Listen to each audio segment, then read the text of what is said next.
আলহামদুলিল্লাহ আমি ভিসাটা পাইছি হাতে। এটা আমার খুব একটা আবেগ, একটা ভালোবাসা বলতে পারেন। আসসালামু আলাইকুম, আশা করি সকলেই ভালো আছেন। আপনার মধ্যে আলহামদুলিল্লাহ অনেক ভালো আছি। জীবনে ফার্স্ট টাইম সবচেয়ে বড় একটা স্বপ্ন আমার পূর্ণ হয়েছে। সেটা আজকে 7টা বছর ধরে আজকে আমি মালয়েশিয়াতে আছি। অনেকেই জানেন, আমার আত্মীয় স্বজন পাড়া প্রতিবেশী সবাই জানে। কারণ একটার আশা আমি খুবই ইচ্ছা ছিল, আমি এই জিনিসটা বানাবো এবং দেশে যাব, দেশের মানুষের সাথে দেখা সাক্ষাৎ করব। আলহামদুলিল্লাহ, আল্লাহর কাছে লাখ লাখ শুক্রিয়া, আমি এই জিনিসটা পাইছি।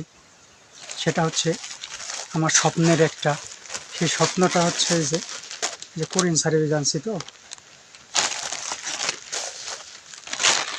এই যে আমার স্বপ্ন। আজকে 5টা বছর ধরে আমি 7 বছর আর কি, 3 মাস বাকি আছে, 3 থেকে 4 মাস। 7টা বছর ধরে আমি খুব খুব খুব কষ্ট করতেছি আর খুব আল্লাহরে কইতেছি, আল্লাহ আমি কবে জিনিসটা পাবো। সেটা হচ্ছে এই যে আমার ভিসা। আলহামদুলিল্লাহ আমি ভিসাটা পাইছি হাতে।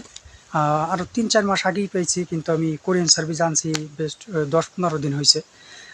এটা আমার খুব একটা আবেগ, একটা ভালোবাসা বলতে পারেন। কারণ এটার কারণে আমি দেশে যাইতে পারতেছি না। আত্মীয় স্বজন, বন্ধু বান্ধব সবাইকে ছেড়ে চলে আসছি। কারণ আমার বন্ধু বান্ধবের সবার আগেই আমি আসছি। কারণ খুব এটা আবেগ, এটা ভাষায় প্রকাশ করা যাবে না, কত কষ্টের জিনিস এটা। আমি যখন কলিং আসছিলাম ওখান থেকে, তো আমি সবাই জানেন আমি চলে আসছিলাম।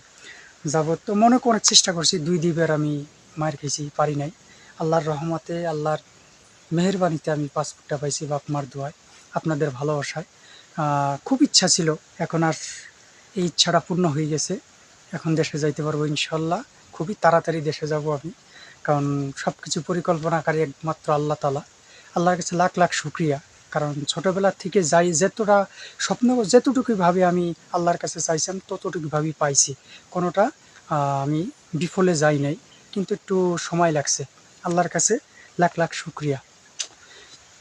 এবং এই পাসপোর্ট, সবাই জানেন, এই পাসপোর্ট ছাড়া আপনার মালয়েশিয়াতে বলেন, অল বিশ্বে যে কোনো প্রান্তেই থাকেন, যারা প্রবাসী আমরা আছি, কোনো মূল্য নাই। যে কোনো সময় আপনি ধরা খাইতে পারেন, বা আপনি যে কোনো সময় পুলিশের সম্মুখীন হইতে পারেন, ইমিগ্রেশনের সম্মুখীন হইতে পারেন। খুবই খারাপ অবস্থা। আমি যারা যারা পান নাই, আমি আল্লাহর কাছে দোয়া করি, আল্লাহ জানি সবার মনের আশা পূর্ণ করেন, সবাই বাপ মার সাথে দেখা সাক্ষাৎ করেন। কারণ আমার খুবই ইচ্ছা ছিল, খুবই কষ্টকর। আর এই পাসপোর্ট পাওয়ার একটা অবদান আছে আমাদের মোরাদ ভাই। এই স্ক্রিনে যে ছবিটি দেখতেছেন, এই মোরাদ ভাইয়ের কারণে কিন্তু আমি পাসপোর্টটা পাইছি। একসাথে আমরা কাজ করছি, মানে একটা যে সম্পর্ক অত্যন্ত ভালো। আমরা কিন্তু এক ইউনিয়নেরই লোক। কারণ তার ওসিলায় কিন্তু আমি আমার ভিসাটা পাইছি। আমি ভাইটা যেন আল্লাহ তালা তারা ভালো রাখে, মনের আশা পূর্ণ করে। ইনশাল্লাহ খুবই তাড়াতাড়ি আমি দেশে যাব, এবং বন্ধুবান্ধবের সাথে দেখা ইনশাল্লাহ হবে। বন্ধুবান্ধব রেডি থাকিস, তোদের নিয়ে ইনশাল্লাহ আবার চিল হবে, আগের মতনই হবে। কিন্তু দিন পরিবর্তন হয়েছে তো, আগের মতন আমি নাও হইতে পারি। দিন সব কিছু পরিবর্তন হয়, মানুষ পরিবর্তনশীল, এটাই।